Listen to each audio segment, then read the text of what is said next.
Sandstorms are very, very dangerous. So Denis Villeneuve's Dune is here, and it's pretty damn spicy. You can see spice in the air. If you're into spice squabbling and a bit of intense worm action, there's a good chance you'll like this film. Hans Zimmer went into his glorious, meme-filled studio and cooked up a bit of gangster fire for the score here. Ooh. I mean, it kind of sounded like Bjork singing the Kylo Ren theme from Force Awakens, but it was still pretty good. The cinematography was also pretty good, and not in the sense that it was in focus and filmed in HD, but that there were actually shots that I remembered after the movie. So yeah, I'm saying this movie's great on a technical level.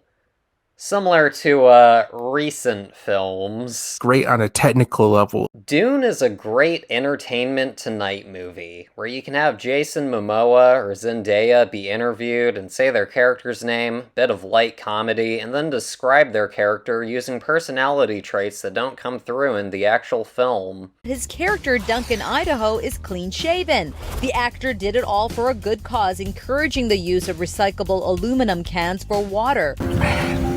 Just water, but I feel good about it. It's a great film to drum up hype for some romance between popular actors. We will finally get a glimpse Of the duo's on-screen chemistry. There's a lot of A-listers in the movie, and not a lot of them really disappear into the characters. Jason Momoa was basically just Aquaman on ADHD meds.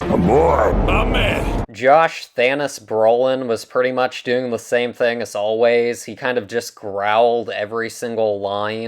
Brutal. No one's really showcasing that much range, and they're pretty much the same as they would be if you saw them on Jimmy Fallon. The hippopotamus? Yeah.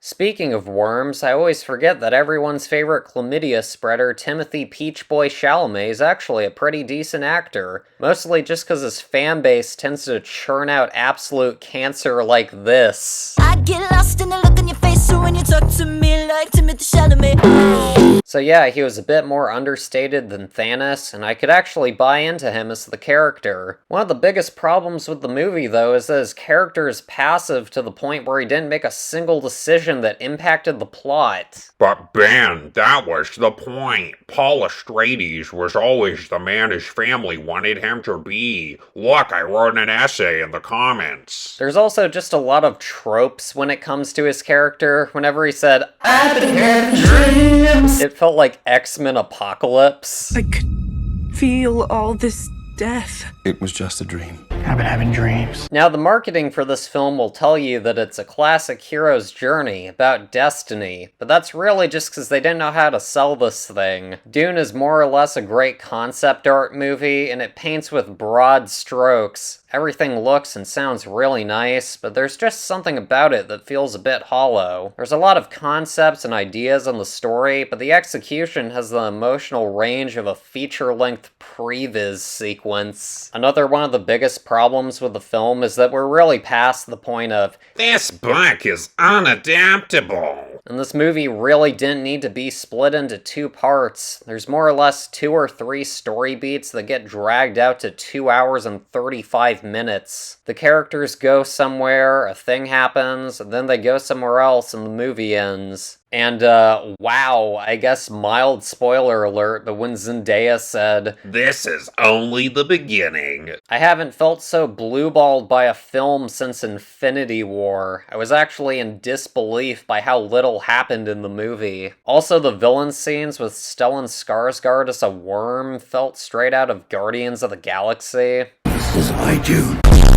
It was basically the exact same set, lighting, and blocking as the Ronin the Accuser scenes, and it just felt like it was written in the script as villain exposition scene. I wouldn't want to call the scene Alan Taylor-esque, but it did remind me a bit of the Dark Elves. Also, I just wanted to mention the marketing for this film, because this poster is terrible. The way it says dunk with sideways horseshoes, the way everyone's surrounded by this ugly teal color as if someone used the bucket fill feature on Microsoft Paint. Also, the humor in this film is about as funny as a Christopher Nolan movie.